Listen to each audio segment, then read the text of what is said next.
All right, very good. So, thank you very much. And I also would like to be considered a provocateur, but in a little different vein than our previous speaker. As you've seen in each case of the previous speakers, there's something on Mars, there are structures and so on, things to look forward to. And I think that if we look back, the early focus of in situ resource utilization, which is what ISRU is, on Mars, pretty much initially focused on CO2. Everybody knew that there was CO2 there. And from CO2, first thing that you'd want to do if you're a human and planning on going there would be oxygen. So oxygen from CO2. And the primary approach was to use something like solid oxide electrolysis to make oxygen from carbon dioxide.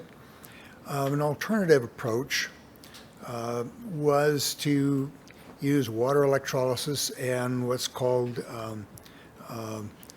usually a proton exchange membrane electrolysis, but it was combined with what's called reverse water gas shift reaction, in which you could then take the hydrogen from electrolysis of water, combine it with CO2, and recycle your water and get oxygen. So oxygen was pretty much the major focus for most of the early 70s.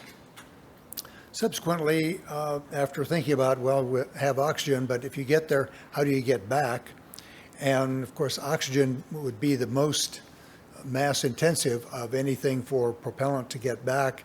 So possibly you could take your fuel along, but if not, since you've got carbon and carbon dioxide, maybe you could then just make methane, and then you would have a fuel and an oxidant. So the major consideration, of course, was say, well, we could make methane. Methane comes from carbon and hydrogen. The only few other examples of looking at something other than methane were some of the early papers, one by Bob Zubrin, which he mentioned that, well, maybe you could make methanol. Also later on suggested that perhaps make ethylene. Diane Linney at Glenn Research, said, well, maybe we could make acetylene. Has very nice properties for propulsion. But pretty much that was it, with a major focus on looking at methane. So here's an early schematic. This is 1978. That was published by Bob Ash and Warren Dowler. Many of you have probably seen this. This was shortly after Viking, that we said, hey, you know, now that we've been there and we've looked around and there's CO2, well, the next thing we ought to start planning forward for what are we going to have for propellant and oxygen, and how do we really put this into practice? And I can remember one of the comments that was made at the time was, well, gee, if you try to put this on Mars and you want this to operate, how efficiently do you expect this to be? And the statement was, well, it may not be very efficient. And so they said, well, then there's no sense even bothering if you can't make it very efficient. My comment at that point was, gee, by the time we get there and we're able to use it, I think maybe even 2% efficiency might be adequate. Now, 40 years later, that may not have been a bad idea. So focus on methane production from CO2 primarily has some limitations and poses some questions. First of all, the storage of methane, even on Martian conditions, requires a lot of energy to liquefy it and to keep it liquid. So you have a fair amount of energy that you're going to have to account for in just storing methane. Robotic transfer of liquid methane, if you're familiar with transferring cold liquids like this, requires a lot of additional equipment. The amount of hydrogen that's required, if you're going to use water for your hydrogen source, water on Mars, that requires the most amount of hydrogen per carbon. It's a 4-to-1 ratio for methane. So that means that you're going to have much more water in order to be able to make your methane. So if you wanted to use methane, and I will mention again some of the information that you saw in pictures shows structures. So how do the structures get there? And what are the structures made of? And mostly when you look at it, you say, well, there may be metals, that maybe some plastics. And so your plastics are carbon, but if you want to do that from methane, well, you're now going to have to add some additional processing. So how does methane then fit into what I would like to suggest a longer range thought process of being on Mars or going to Mars? So human and equipment operation on Mars will, of course, demand production of other materials, and as I mentioned, plastics, and so you need to start with something that can make plastics. So the systems aspect associated with this, and I'd like to point there to the bottom of the slide, the systems aspects associated with combining propellant production and synthesis of fabrication are a combination that really should be taken into consideration, not just from the standpoint of propellant. So if you consider alternative in situ resource utilization approaches, production of various hydrocarbon materials from carbon dioxide and water, looking at, let's say, starting with what's called a synthesis gas, carbon monoxide and hydrogen. From carbon monoxide and hydrogen, you can make virtually anything that you want, and that's typically what we do as far as terrestrial operations. Starting with carbon monoxide and hydrogen, one of the ways that provides a very easy, or I should say easier than in terms of numbers of processes, is to start with solid oxide electrolysis. If you use solid oxide electrolysis, you can actually combine the water and the CO2 in your electrolyzer, and it's the only electrolyzer that you can actually do that, in which you can then make your carbon monoxide and hydrogen as a product, as well as oxygen. Oxygen is always a product from this particular operation. Now, again, of course, as was mentioned earlier, the reverse water-gas shift reaction with an electrolyzer can give you the same combination, but you have a two-step process rather than a single-step process. So you look at what else can we do if we have a synthesis gas, and you can make methanol, which is a nice feedstock. Terrestrially, we use that a lot for making other compounds. Dimethyl ether synthesis is another material that has gained a lot of interest in the last, I'm going to say, well, Helder Topsel brought it out in the 1980s, but more in the last 10 to 15 years terrestrially. And so the processes for making dimethyl ether are something that I'd like to talk a little bit more about. Fischer-Tropsch process is another operation in which you can, from a synthesis gas, make a whole range of hydrocarbons. So again, you can talk about making a fuel as well as building blocks or materials for your fabrication of other materials like plastics. And so over the last 20 years, as compared to the slide that I showed earlier in 1978, here we are like 40 years later, and in the last 20 years, there's been a lot of change in looking at other operations and processes. So if we take a look at solid oxide electrolysis, as I mentioned, one of the main advantages is it's a single process. So you feed CO2 and water to your electrolyzer, and it's actually a distinct advantage. I might mention that I'm a co-PI on what will be the first attempt to actually make something of use from materials that's on Mars. That's electrolysis of carbon dioxide to make oxygen, and to actually demonstrate it not here, not under our conditions, but on Mars, under Martian conditions. Now, CO2, electrolysis of CO2, which you can do with a solid oxide electrolyzer, is probably the most difficult. And so this was kind of chosen as, okay, we're going to take a worst case of a worst case of a worst case. And if that works, then everything else should be much simpler. And so if you have water as well as carbon dioxide, the overpotential drops. It's much more efficient. You wind up with synthesis gas. You can operate a variety of mixtures If you look at it from the standpoint of you're in a hostile environment, which Mars is, and you're never exactly sure what your feedstock is going to be, it can still operate, whether you have mostly carbon dioxide, whether you have water, or whether you have a mixture of the two. So it's a tremendous advantage over the alternative, which was some of the original thinking of using the water gas shift and a PEM electrolyzer. So going on, taking a look at some of the, as I mentioned, over the last 20 years, the work that has been done, which is very promising and has a lot of terrestrial applications. And I might stress at this point that in order to move forward in going into space, the more you can show that you have commonality with things that are being done terrestrially, the stronger your case is to be able to use that, of course, in a much more hostile environment, but on Mars. And so over the last few years, there's been a lot more interest in looking at dimethyl ether production. This is showing a schematic that I've taken out of the literature, the references there on the bottom of the slide, in which they've actually taken a solid oxide electrolysis unit for their starting point for the synthesis gas and making dimethyl ether. Now, there's one interesting thing, and this is, again, a huge difference between what's reduced in practice for terrestrial use and what would be done on Mars. First of all, your waste heat recovery, it's pretty easy to flare whatever waste you may have on Earth.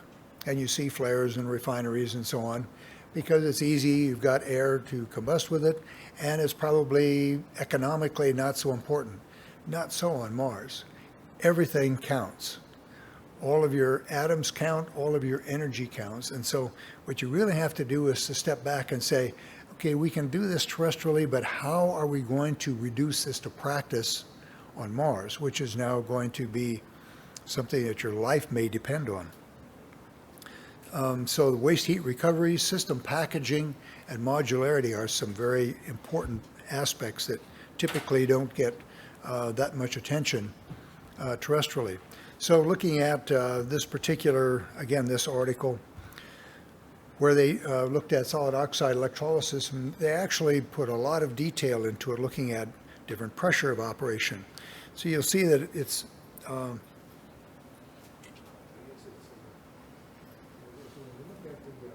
efficiency of power to fuel, it's about 65% efficient, which is very attractive for something like this, because you make a product as well as being able to capture your heat.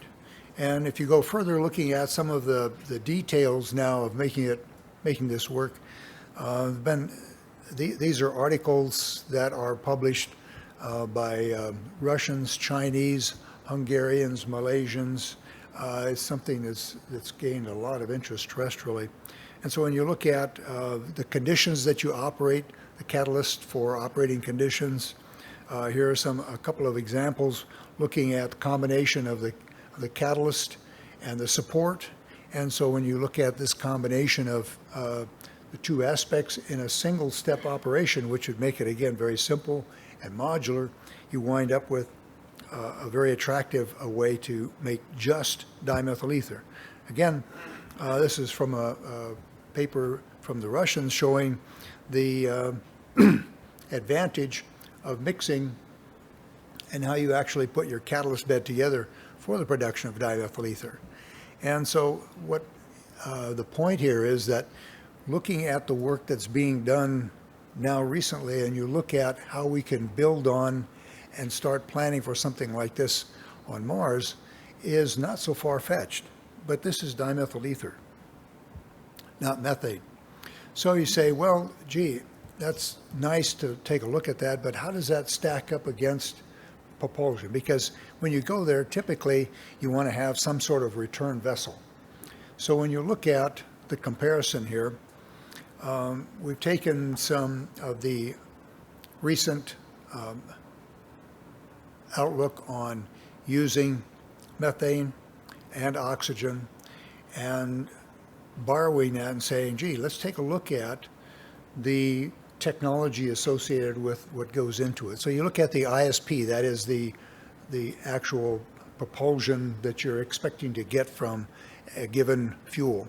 And of course, methane is very high. That was also part of the reason for going with that initially. But if you look at, on the top row there, if you look at the ISP, dimethyl ether and methanol as a couple of options, you can see that dimethyl ether is not too different.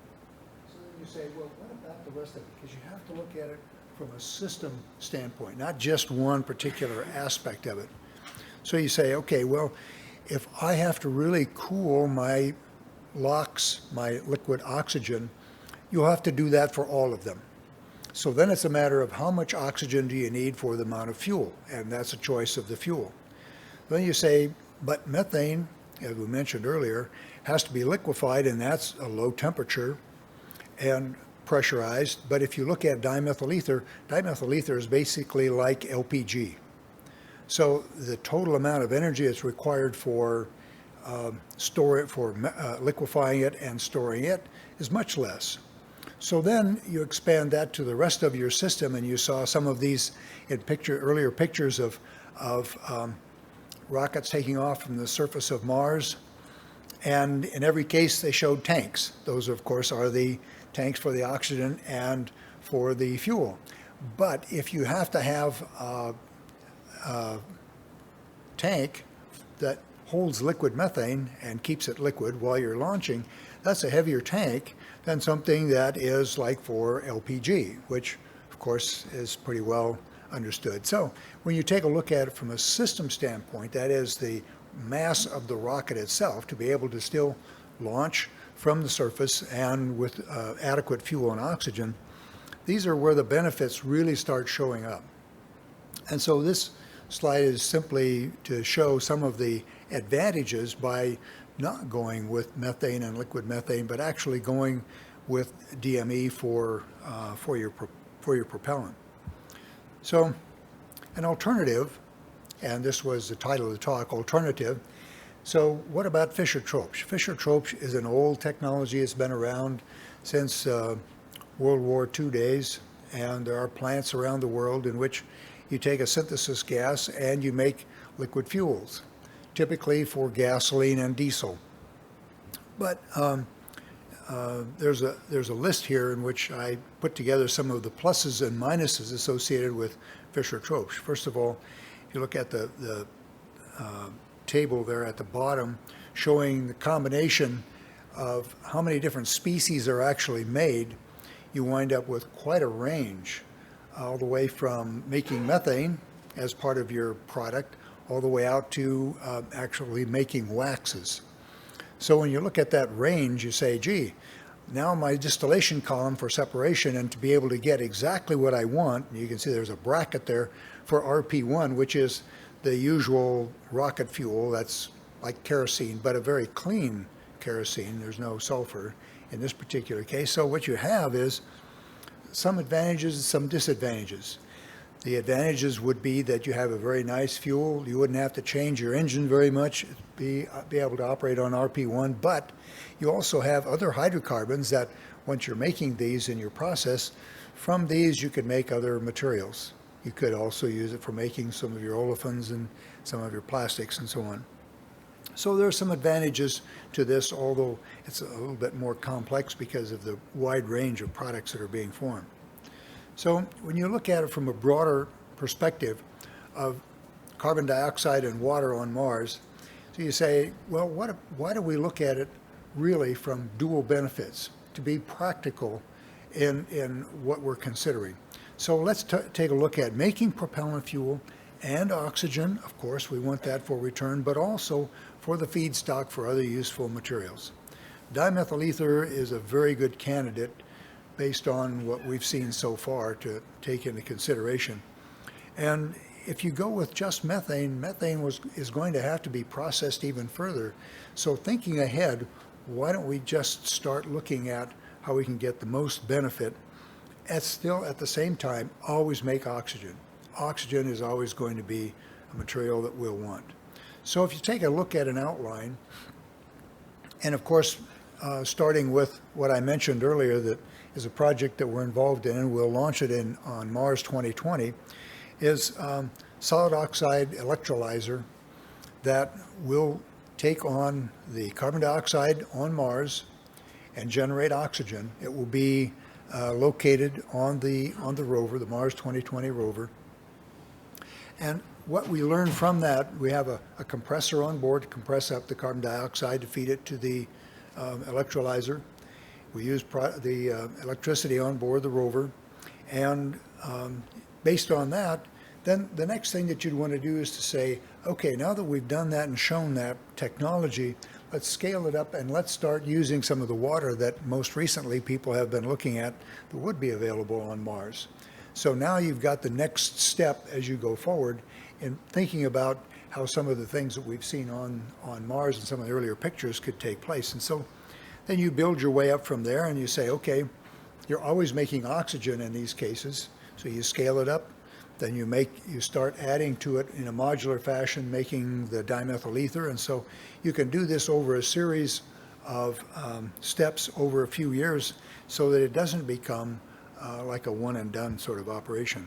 So in conclusion, of course, liquid oxygen is going to be absolutely necessary for any of the operations that you want to take place on Mars. But while methane seems simple to make, and in the long run, it's actually probably not the best choice, and dimethyl ether is a very good candidate for this. Methanol is an option. Fischer-Tropsch is an option, but I think dimethyl ether offers the best opportunity. So this was a study that we've initiated that is funded internally at JPL, and something that I'd like to see go forward in place of all the emphasis that's on methane currently, see if we can make a change. So from a provocation standpoint, that's clearly something that's not considered in the current plans. So thank you.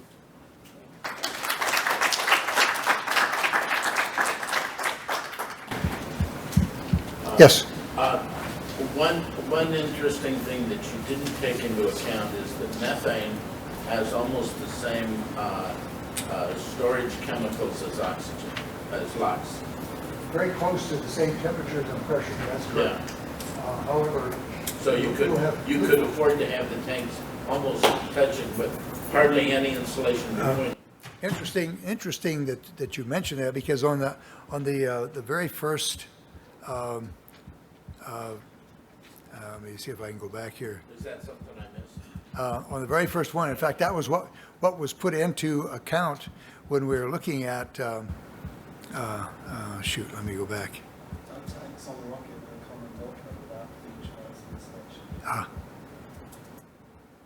There. So you see the tank in the lower corner there, with the two red circles showing. Okay.